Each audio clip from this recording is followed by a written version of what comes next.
The massive window of the Morning Star's command chamber showed the blue planet Earth spinning slowly below. Grand Admiral Du Young stood with his hands behind his back, watching it turn. Even from this distance, he could see the white clouds swirling across its surface. The planet looked peaceful, but he knew better. Primitive or not, they have split the atom, he said to the empty room. His voice bounced off the dark metal walls. The door slid open with a soft hiss. Commander Hejun walked in, carrying a datapad. He was younger than the Admiral, with sharp features and alert eyes. He stopped a few steps behind his leader and waited. "Tell me what you found," Du Young said without turning around. "The humans divide themselves into different groups called nations," Hejun began. "They fight each other often. But one nation stands above the rest in military power, the United States of America." Du Young nodded slowly. "Show me." Hejun touched his datapad, and a large screen lit up on the wall. It showed maps and pictures of Earth's military bases, weapons, and vehicles. "The Americans have the largest navy in the world," Hejun explained. "They have 11 giant ships they call aircraft carriers. Each one carries many flying machines. They have bases in many countries, and their weapons can reach any place on Earth. But they cannot reach space," Du Young said. "They are still trapped on their world." "Yes, Admiral. Their space program is basic. They have not built any real warships for space. They send up small containers with people inside. But that is all." Du Young turned away from the window. His uniform was clean and pressed, with bright medals on the chest. "What about their other weapons?" "They have many nuclear weapons," Hejun said. "But they are old designs. Their normal weapons use simple gunpowder and metals. Nothing like our plasma guns or energy shields." He paused. "But there is something strange, Admiral." "What is it?" "They spend huge amounts of money on something called classified research. We don't know what they are making in their secret labs." The door opened again. Captain Su Min walked in quickly, her boots making sharp sounds on the floor. She was the Admiral's daughter, but right now she looked like any other officer with a worried report. Admiral, she said. "I need to show you something about the humans." Du Young waved his hand. "Go ahead." Su Min took out her own datapad. "Look at how they develop technology. It's not normal." She showed a chart with many lines going up at different angles. Most races follow the same path. They discover fire, then metal, then electricity, and so on. But humans, they jump around. They make huge progress in one area, then switch to another. "What does this mean?" Hejun asked. "It means we can't predict what they know," Su Min said. Her voice was getting faster. "They might be far behind us in space travel, but far ahead in some other area. We don't know what they're capable of." Du Young walked to his large metal desk and sat down. "You think we should not attack them?" "I think we should study them more," Su Min said. "Something isn't right. They're different from other races we've met." Hejun looked at his datapad again. "The Confederation Council wants us to stop Earth's military growth. They say we must act now, before the humans get stronger." "And they chose America as the first target?" Du Young asked. "Yes, Admiral. Taking out their strongest nation first makes sense. The others will surrender when they see America fall." Su Min stepped forward. "Father, please, let me study them more. The way they fight wars. It's not like anything in our records. They adapt so quickly. And America leads them in making new weapons." Du Young stood up and walked back to the window. Earth was still turning below, peaceful and blue. He watched it for a long time. "Show me their strongest places," he said finally. Hejun touched his pad. The screen showed a map of America with bright dots all over it. "These are their main military bases. The Pentagon here is their command center. These dots are nuclear missile sites.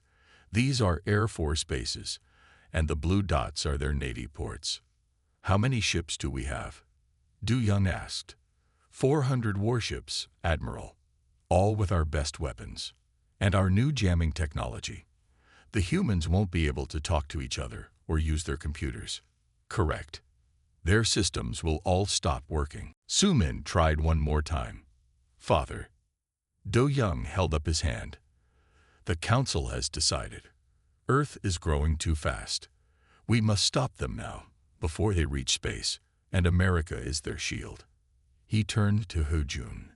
Prepare the fleet. We attack at dawn. Earth time. Hejun bowed and left quickly. Su-min stayed behind, watching her father. You think I'm making a mistake, Do-young said softly.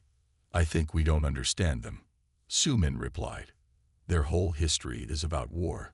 They're always fighting, always making new weapons. America spends more on its military than any other nation. What if they have weapons we don't know about? Do-young smiled. What weapons could they have? They still use chemical rockets to reach space. Their planes cannot leave the atmosphere. Their ships float on water instead of flying. No, daughter. We know what they can do. Su-min walked to the window and looked down at Earth. Do we? Later that day, Do-young sat in his private room, reading old reports about Earth. The humans were violent, always fighting each other, but they were also creative. They had gone from simple planes to space rockets in just 60 years. That was very fast. He touched a button on his desk. A screen showed the fleet gathering above Earth. Hundreds of ships, each one more powerful than anything humans had. Their silver hulls shone in the sunlight. His computer made a soft sound. A message from the council. Proceed with the attack. Remove the American military threat. Show humanity they cannot resist the Confederation. Do-young sent back one word. Understood. He looked at the family picture on his desk. Su-min was younger in it, smiling beside him. She was smart, like her mother. And she was worried about this attack. But orders were orders. The council had decided. Earth was growing too powerful, too quickly. They had to be stopped now. Do-young pressed another button. Commander Hejun, is the fleet ready? Yes, Admiral. All ships report ready for attack. Good. Tell them to take their positions. We attack in 6 hours. Yes, Admiral. For the glory of the Confederation. Do-young turned off the computer and walked to his window. Night was falling over America now. Their cities shone with millions of lights. Soon, many of those lights would go dark. I hope you're wrong, daughter, he whispered. I hope we do understand them. But somewhere in his mind, a small doubt began to grow. The humans were different. They didn't follow the normal rules of progress. They were unpredictable. And America was their strongest warrior. In the ship's observation room, Su-min watched the fleet moving into attack position. Each ship was a work of art, designed by the best minds in the Confederation. Their weapons could melt mountains. Their shields could stop anything humans could throw at them. But still, she was afraid. Because humans were different. They didn't think like other races. They didn't follow the same paths. They were creative in ways that scared her. And now they were going to attack them. Please, she whispered to the distant Earth. Please prove me wrong. Please be as weak as we think you are. But somehow, she knew they weren't. The attack would begin in 6 hours. And then they would learn the truth about humanity. And about America. The Morning Star's engines hummed softly as it moved into position. Soon, the greatest fleet in Confederation history would strike at Earth's strongest nation. They would show humanity their place in the galaxy. At least, that's what they thought they would do. They were about to learn a very important lesson about humans. And about making assumptions. The clock began counting down to dawn. Wing Commander Jeho sat in his fighter ship, checking all the systems one last time. The clock showed 10 minutes until the attack would begin. His hands moved quickly over the glowing controls, making sure everything was perfect. This was going to be the easiest mission of his life. Attacking a planet that barely had space travel. All wings, report in, he said into his communication device. One by one, his squad leaders called back. Red wing, ready. Blue wing, ready. Green wing, ready. Jai-Ho smiled. He had the best pilots in the fleet. Each one had trained for years in space combat. The humans wouldn't know what hit them. Remember, he told his pilots, their weapons are very simple. They use metal bullets and chemical rockets. Nothing that can hurt our shields. Just follow the plan, and this will be over quickly. High above them, on the Morning Star, Admiral Du Young watched the final preparations. Commander Hejun stood next to him, reading from his datapad. The jamming devices are ready, Hejun said. When we turn them on, the humans will lose all communication. Their computers will stop working. Their weapons will fail. Good, Du Young said. Begin the attack. Hejun pressed a button on his pad. Across the fleet, ships began moving toward Earth. The first wave would hit military bases along something the humans called the East Coast. In her own ship, Captain Su-min watched the attack begin. She still felt worried, but now there was nothing she could do. She looked at her screen, which showed the first targets. Strange, she said softly. What is strange, Captain? Asked her second in command. These human bases, they're too obvious, too easy to find. She pointed at the screen. Look at this one they call Pentagon. It's right out in the open. No defenses we can see. Why would they build their military command center like that? Before her officer could answer, the first reports came in. First wave approaching Earth atmosphere, Jai-Ho's voice said over the communication system. No resistance yet, starting our attack runs. Su-min watched as the first fighters entered Earth's atmosphere. They flew down through the clouds, heading for their targets. Everything was going according to plan. Then everything went wrong. What's happening? Jai-Ho's voice suddenly sounded confused. My jamming systems, they're not working. In his fighter, Jai-Ho pressed buttons quickly, trying to understand. The humans' communications should have stopped working. Their radar should have gone blind. But somehow, they were still operating. All wings, continue the attack, he ordered. They can't hurt us even if they can see us coming. The fighters dove toward their targets. Jai-Ho led his wing toward a large military base. He could see human aircraft on the ground. This would be easy. Then the sky filled with fire. Evasive action. Jai-Ho screamed as his ship rocked with explosions. What are they shooting at us? Sir, one of his pilots called. These aren't normal missiles. They're tracking us through our shields. That was impossible. Human weapons couldn't do that. Their technology was too simple, but more explosions filled the air. Jai-Ho watched in horror as 3 of his fighters disappeared in balls of fire. Pull up, he ordered. Get back to space. Now. But it was too late for many of his pilots. The humans had weapons they had never seen before. Weapons that shouldn't exist at their level of technology. On the Morning Star, Admiral Du Young stood very still, listening to the chaos in the communications. Admiral. Hejun's voice was shaking. Reports coming in from all attack groups. The humans, they were ready for us. They have anti-space weapons. Impossible, Du Young said, but he could hear the truth in the screams of his pilots. Su-min's voice came over the communication system. Father, look at this. The Americans are using some kind of energy weapon. It's nothing like what our reports said they had. Du Young rushed to his screen. The images showed bright beams of light shooting up from Earth, cutting through their ship's shields like they weren't even there. Where did they get those weapons?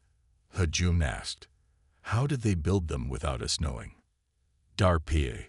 Su-min's voice said. I'm seeing references to something called DARPA in their communications, and something called Black Projects. Father, I think they were hiding their real weapons from us. Du Young watched as more of his ships exploded or retreated. The humans weren't using simple bullets or rockets. They had energy weapons, advanced missiles, and things he had never seen before. Status report, he demanded. Hajum's fingers flew over his datapad. First wave has lost 60% of its ships. Second wave is under heavy attack. Third wave. Admiral, the Americans are launching some kind of space fighters. What? They don't have space fighters. They can barely reach orbit. But the screens showed the truth. Small black ships were rising from hidden bases all across America. They moved like nothing the Confederation had ever seen, twisting and turning in ways that should have been impossible. Admiral. Su Min's voice was very quiet now. I'm picking up transmissions from other human nations. They're all offering help to America. And they're all revealing weapons we didn't know about. Father, I think they were all hiding their true technology. Jaiho's damaged fighter limped back to the fleet. His voice was shaking when he reported, Admiral, we can't break through their defenses. They have energy shields around their major bases. They have weapons that go right through our shields. And their pilots. Sir, they fight like demons. Do Young sat heavily in his command chair. How had they been so wrong? How had they missed all of this? Sir, Hajun called out. New contacts appearing.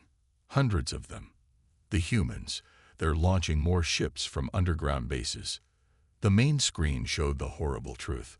All across America, hidden doors were opening in mountains, in deserts, even under lakes, and from each one came more ships, more weapons, more proof that they had completely underestimated humanity. All ships, retreat to safe distance, Du Yum ordered. His voice was calm, but inside, he felt cold fear. We need to rethink our attack plan. As the Confederation fleet pulled back, they intercepted a transmission from the American president to his people. My fellow Americans, we are under attack from an alien force, but we were not caught unprepared. For decades, we have been developing weapons to defend Earth. Today, we will show our enemies why you don't attack the United States of America. Do Young looked at the planet below. It didn't look peaceful anymore. Now it looked like what it really was. A fortress world, armed with weapons they had never imagined possible. Father, Su Min's voice was gentle. What do we do now? Do Young watched as more human ships rose to chase his fleet. He thought about all their plans, all their assumptions about humanity's weakness. They had been so wrong. Now, he said slowly, we pray we haven't started a war we can't win. The morning sun rose over America, shining on the wreckage of Confederation ships falling from the sky. The humans had revealed their true power. And this was only the beginning. The real war was about to start. And humanity was ready. Lieutenant Tai, he couldn't believe what she was seeing on her monitoring screen. The humans weren't running away. They weren't hiding. They were fighting back. And they were winning.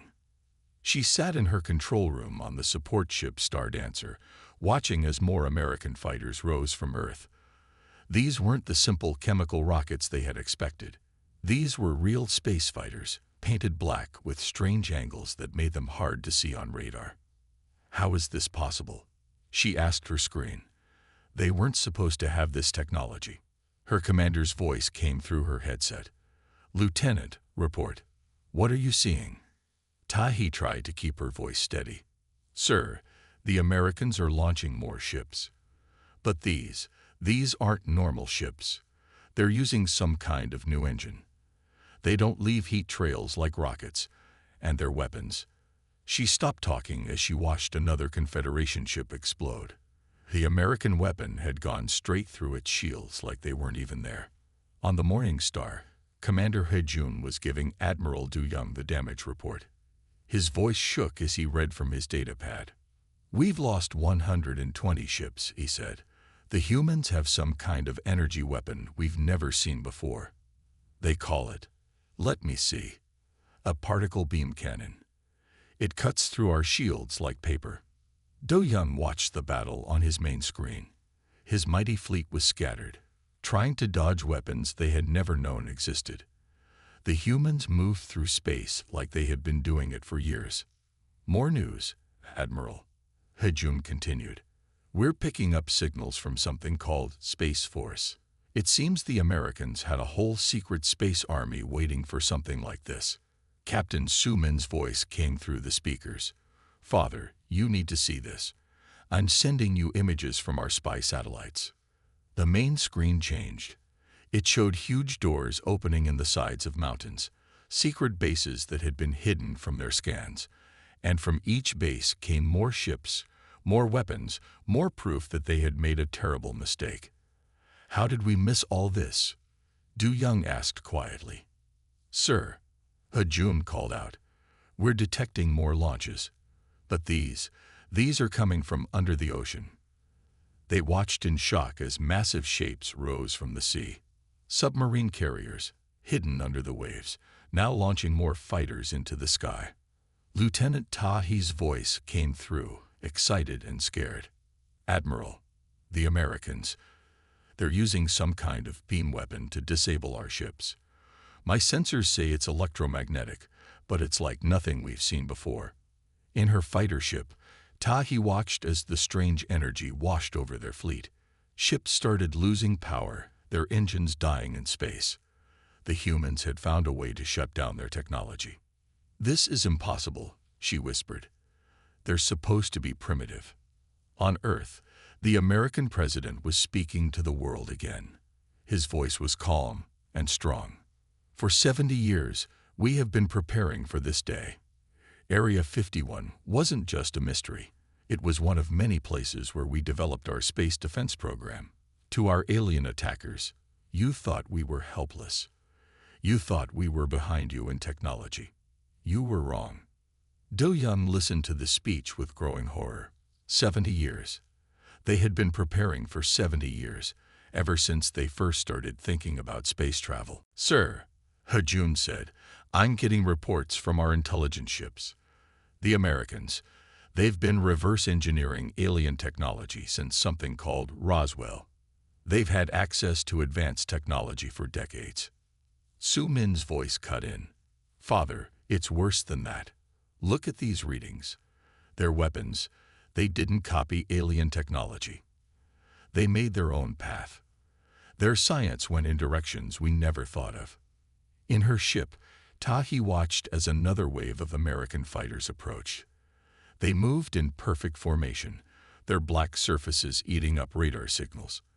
Their weapons were strange, beams of light that couldn't be blocked, missiles that followed ships through hyperspace jumps, and things she couldn't even understand. This explains so much, Su Min said over the command channel. All those UFO sightings humans reported, those weren't aliens. Those were their own test flights. They'd been testing these ships for years, hiding them in plain sight. Do Young stood at his window, watching as more of his ships went dark, disabled by human weapons. Others exploded as they tried to fight back. The proud Confederation fleet was being torn apart by a planet they had thought was primitive. Admiral, Hajun said softly, we're intercepting more transmissions. Other human nations are launching their own secret weapons. Russia, China, Europe, they all had hidden space programs. The whole planet was preparing, Du Young said. All this time, while we watched them play with simple rockets and space stations. Sir, Tahi's voice was urgent. New contact. Something huge is coming up from Earth. They all watched as something rose through the clouds. It was massive, bigger than anything they had thought humans could build. The ship was long and gray, with strange markings on its side. What are those markings? Hajun asked. English letters, Su Min answered. It says, U.S. Enterprise Space Carrier. The huge ship rose higher, followed by a fleet of smaller ships. Its sides opened, launching hundreds of fighters. The black ships spread out like angry insects, heading straight for the Confederation fleet. Status report, Du Young ordered, his voice tight. Hajun looked at his pad. We've lost contact with 30% of our fleet. Another 40% are disabled by their energy weapons. The rest are in retreat or trying to fight. But he stopped. But what? But we're losing, sir. We're losing badly. In her fighter, Tahi watched as the American space carrier moved into attack position. Energy gathered around its front section, building into a bright light. "All ships," she screamed into her radio. "All ships evacuate. They're powering up some kind of main weapon." The light grew brighter. On the Morning Star's screen, they could see energy readings that shouldn't have been possible for human technology. "How?" Du Young whispered. "How did they build all this in secret?" Su Min's voice was sad. "Because we weren't really watching them, Father. We saw what we expected to see. A primitive planet playing with rockets. We never thought they could be so far ahead in ways we didn't understand." The American space carrier fired. A beam of pure energy cut through space, slicing through 3 Confederation ships like they were made of paper. "All ships, full retreat," Du Young ordered. "Get us out of this system." As the remains of his fleet turned to run, they heard one last message from Earth, broadcast on all channels. "To the aliens who thought we would be an easy target, this is humanity's response, and we're just getting started." The Confederation fleet fled into deep space, leaving behind their burning ships and a broken pride. They had learned a hard lesson about humanity, and about making assumptions about American military power. Lieutenant Tahi looked back at Earth one last time before her ship jumped to safety. The blue planet now looked different to her.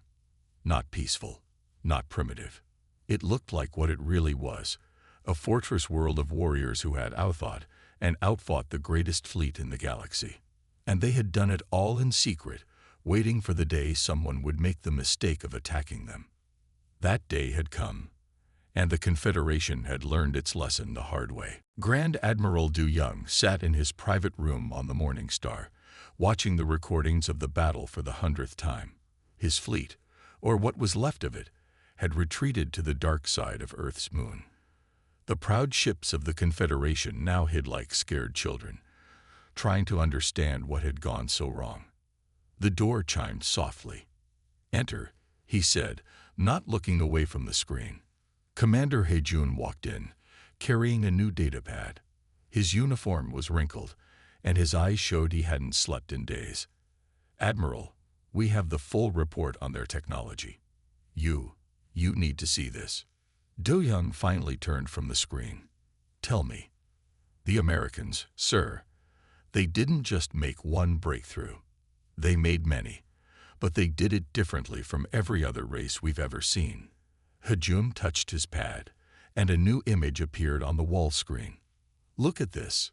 The screen showed a timeline of human technology, but instead of going up in a straight line like most races, it jumped around wildly.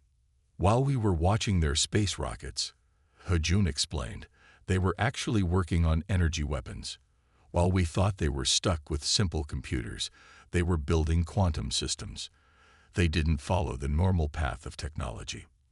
They went in every direction at once." "How?" Du Young asked. "How did they do this without us seeing it?" "Something called the military-industrial complex, sir. They have thousands of companies all working on different military projects. If one path doesn't work, they try another, and another, and another." Hejun shook his head in wonder. "They don't wait to perfect one technology before moving to the next. They work on everything at the same time." The door opened again, and Captain Su Min rushed in. "Father, we found their research files. The Americans, they have something called DARPA, Defense Advanced Research Projects Agency. They work on things that sound impossible, and sometimes they make them possible." She connected her own pad to the screen. "Look at this list: anti-gravity engines, energy shields, quantum computers, artificial intelligence, beam weapons. They were working on everything we have, but in their own way. They didn't copy anyone. They made new paths to the same goals." Do Young stood up and walked to the window. The Earth hung in space, beautiful and terrible. "Show me their military structure," he ordered. Hejun changed the screen. "It's amazing, sir. They don't just have one military. They have many branches: Army, Navy, Air Force, Marines, Space Force, Coast Guard. Each one has its own research programs. Each one makes its own weapons. They compete with each other to make better technology. And that's not all, Su Min added. They have something called defense contractors, private companies that make weapons, thousands of them, all trying to build better weapons than their competitors. It's like their whole country is one giant war research machine.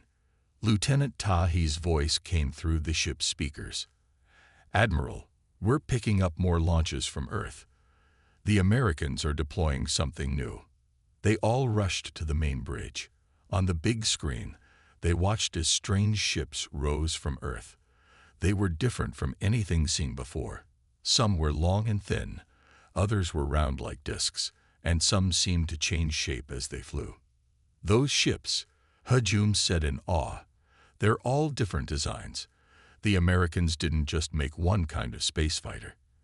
They made many kinds, testing which works best. Sir, Tahi reported, we're detecting energy readings from those ships that shouldn't be possible. They're using some kind of new power source.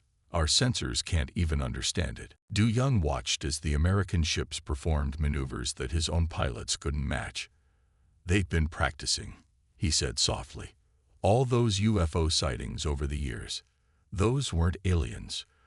Those were test flights. Su Min checked her data. Yes. Look at this. Area 51. Wright-Patterson. Skunk Works. They had secret bases all over their country. Places where they built and tested these ships. And we never knew. But how? Hajun asked. How did they hide all this? Because we were arrogant, Du Young said. We saw what we expected to see. A primitive planet with chemical rockets and simple weapons. We didn't look deeper because we didn't think we had to. On the screen, more American ships appeared. Each one was different. Each one showed technology that the Confederation had thought impossible for humans to have. Sir, Tahi called out, they're broadcasting something to us. Audio only. Play it, Du Young ordered. A human voice filled the bridge. To the alien fleet hiding behind our moon. You thought you knew what humanity was capable of. You were wrong. For 70 years, since we first realized we weren't alone in space, we've been preparing. Every UFO story, every conspiracy theory about secret military projects. They were all true. We just let you think they were crazy stories. The voice paused, then continued. You attacked America thinking we were weak. That was your mistake. We're not weak. We were just quiet. And now you know why. The transmission ended. The bridge was silent except for the soft beeping of computers. Admiral, Hajum said quietly, what do we do now? Du Young looked at the Earth again. He had commanded fleets for 30 years. He had conquered worlds. But he had never seen anything like this. We made a mistake, he said. We thought technology had to develop in a certain way, step by step, like climbing a ladder. But the humans, they built an elevator while we were watching them climb stairs. Su Min touched her pad again. Father, look at this. Their military budget, it's huge. They spend more on defense than the next 10 countries combined. And that's just what they show in public. And now we know why. Hajun said. They were building all this, a whole secret space fleet, weapons we've never seen before, technology that goes beyond what we thought possible. Lieutenant Tahi's voice was shaking. Sir, more ships are launching, hundreds of them. And they're coming toward us. The main screen showed the terrible sight, a massive fleet of human ships, all different designs, all armed with weapons that could cut through Confederation shields like paper. They rose from Earth like a swarm of angry insects, heading straight for the moon. Du Young stood straight, his hands behind his back. He had made a mistake, but he was still an admiral. He would face the consequences. Send a message to Earth, he ordered. Tell them we request a peaceful meeting to discuss our surrender. The bridge crew stared at him in shock. The Confederation had never surrendered to anyone. Sir, He asked. We attacked them without understanding what they were, Du Young said. We thought they were primitive because they were different. That was our mistake. He looked at the fleet of human ships approaching. And if we don't admit that mistake now, none of us will survive to learn from it. As the message was sent, Du Young turned to his daughter. You were right, he said softly. We didn't understand them at all. Sumin nodded. No, father. We didn't. And now we know why you should never attack America without understanding what they're really capable of. The human ships came closer, their strange designs and impossible technology, a testament to humanity's different path to the stars. They had done it their own way, in secret, waiting for the day they would need to defend their world. That day had come, and they had been more than ready. The meeting room on the U.S. Enterprise space carrier was large and bright. Grand Admiral Du Young sat at one end of the long table, feeling strange to be on a human ship. Commander He sat next to him, trying not to stare at all the advanced technology around them.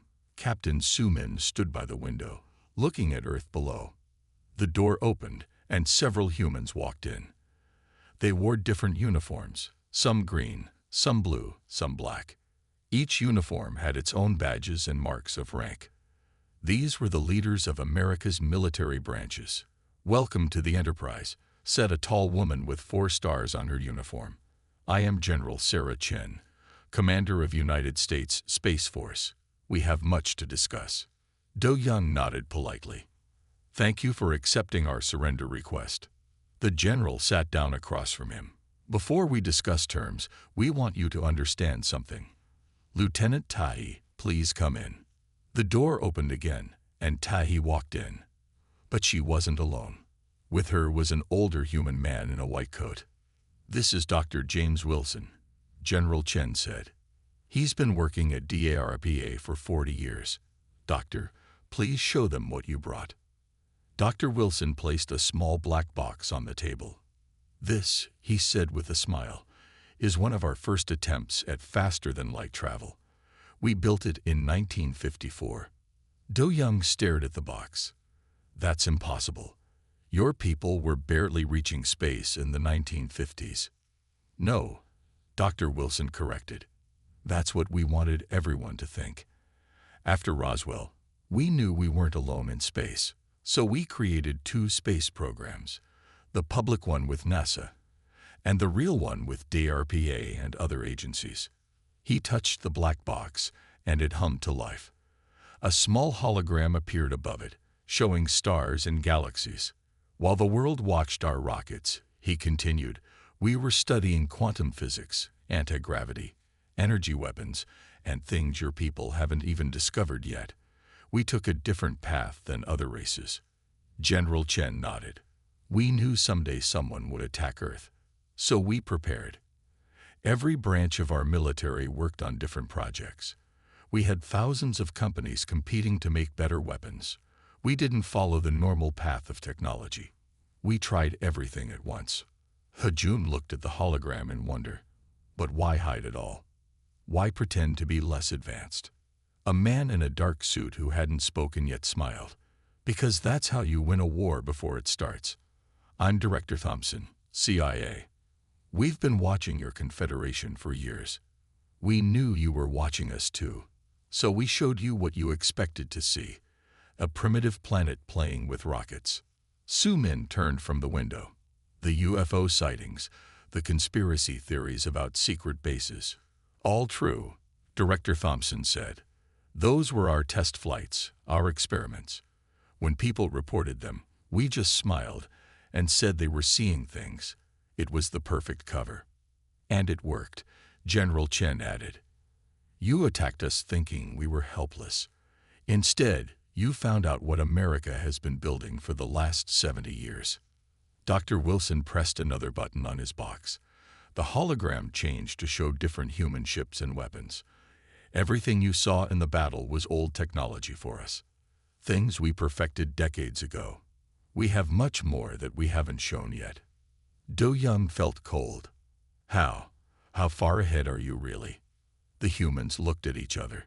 General Chen spoke carefully. Let's just say that the weapons we used against your fleet were what we considered safe to show you. We have other things that we decided would be too much for now." Lieutenant Toddy, who had been quiet until now, spoke up. "Those ships that changed shape during the battle, how did you make them?" Dr. Wilson smiled again. "That's just the beginning. Would you like to see what else we've built?" He pressed one more button on his box. The hologram showed weapons and ships that made Du Young's head hurt just looking at them. Things that broke the laws of physics as he understood them.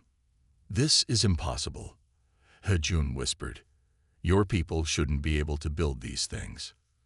"Because we didn't follow the path you expected," General Chen explained. "We didn't climb the ladder of technology one step at a time. We jumped around, tried new things, broke rules that other races thought couldn't be broken." Director Thompson leaned forward. "And now we have a question for you, Admiral. What do you think the Confederation will do when they learn about this?" Do Young thought carefully before answering. "They will be afraid. Very afraid. We thought we were the most advanced race in this part of the galaxy. Now we know we were wrong." "Good," General Chen said. "Fear can lead to more attacks, or it can lead to peace. The choice is yours."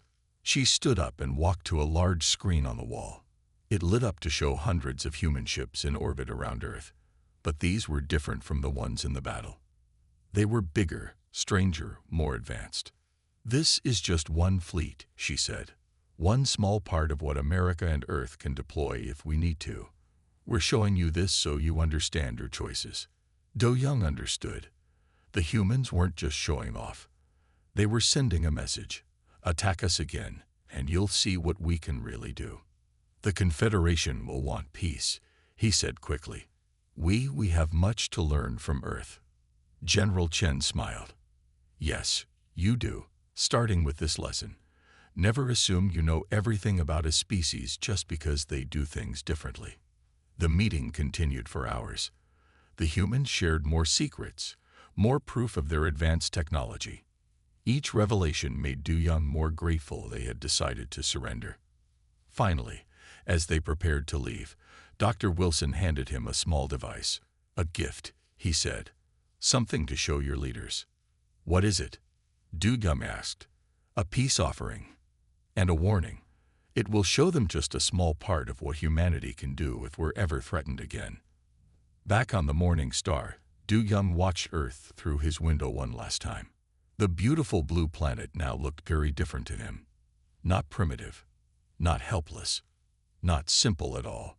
"Father," Su Min said softly, "what will we tell the Council?" Do Young held up the device Dr. Wilson had given him. "We'll tell them the truth. We'll tell them that humanity didn't follow the path we expected. They made their own path, and anyone who attacks them thinking they're primitive." He shook his head. "Anyone who does that is making the biggest mistake of their lives." As the Confederation fleet prepared to leave Earth's solar system, they received one last message from the surface. It was short, simple, and clear. "Remember this day. Remember what happened when you thought America was an easy target. And remember that what you saw was just the beginning of what we can do. Safe travels." The message was signed, "Humanity's Defense Force." Do Young gave the order to leave, knowing that the galaxy would never be the same. They had learned a valuable lesson. Never judge a species by how they appear on the surface. And never ever attack America thinking they're less advanced than you. Because sometimes the most advanced civilization is the one that's smart enough to hide its true power until it needs it. And humanity had just proven they were very, very good at keeping secrets.